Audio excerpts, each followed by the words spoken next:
Alright, so let's do a video on Ilhan. Let's call her Jillian Omar. If you think that's rough, me misnaming her, imagine what her husband does to her if she dares take off that thing on her head. So yeah, I want to talk about her anti-Israel tweets. And just kind of, this is more of a free speech issue. Her opinion is her opinion. Like, people are getting upset, oh, because she made a few anti-Semitic tropes. Okay, whatever. It's get a fucking sense of humor. I'm especially annoyed at the conservatives because the same people who have been like, "Oh, Voltaire, I may disagree with you, but I'll defend the death to the death your right to say it." Where are these people?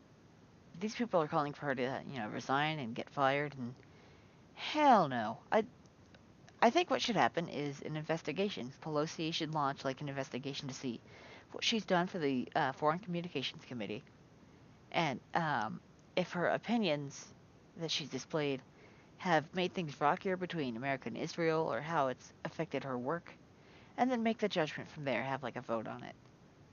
So yeah, that's what I think should happen. I think this kind of really these tweets for being labeled as anti-Semitic are really quite tame. The hypnotize the world thing I feel like is I think she just meant that as like a figure of speech. Like it's when I say, the crazy far-wing leftists hypnotize the world, or like if I were to say that. Like I don't think she was. I think the Benjamin thing was just meant to be joking. Like it sounds like I don't know.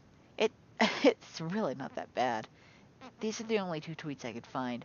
I looked through Google, and all I could find was news stories about it. It's like, oh my god, I want to see the screen caps, and these are the only two tweets I could find.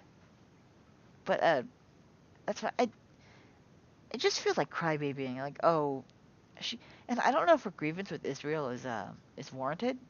Cause I don't know much about that side of things. But I feel like this, oh, you're getting fired. Yeah, we want to fire you for your political beliefs. Is a really nasty, slippery slope.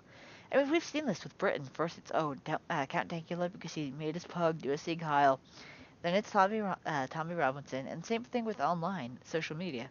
Oh, first it's just Stormfront. Then it's Alex Jones. Then it's Gab. Then, I mean, come on. I think we've seen this plenty of times. It's always a slippery slope with free speech. They start with the Nazis, quote unquote, the three or five there are. Uh, they start with the anti-Semitic people, and everyone's like, oh yeah, that's fine. I'm not anti-Semitic. Why would I be worried about that? And then they go further down the line towards like, oh, that guy I liked, he's now censored, and now I have a problem with it.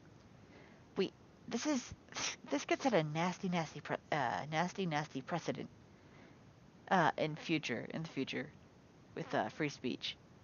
Because look at some of like it could like I said, starts with anti-Semitic stuff, but then you know in 10 years from now is what Donald Trump said at the beginning of his presidency, at the beginning of his campaign, is that going to be legal in 10 years to say that while you're running for office? I don't know. It seems like this is a nasty slippery slope, and I don't like it. I'm not a fan of it. I think it's petty partisan drama. And I know both sides have said um, they want her to be fired, but let's be honest, the liberals, it's bad PR and dead weight for the liberals, and so that's why they want her fired, and the conservatives want her fired because she's a liberal. I mean, look, this is just, it's stupid, and I don't like it. America is not perfect on free speech. Like, you can still get fired from your job, which, by the way, I don't, that's fucked up.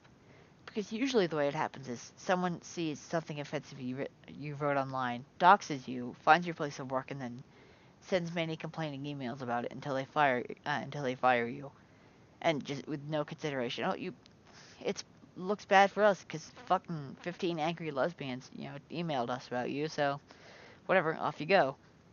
It's just such bullshit. I'm not a fan of it.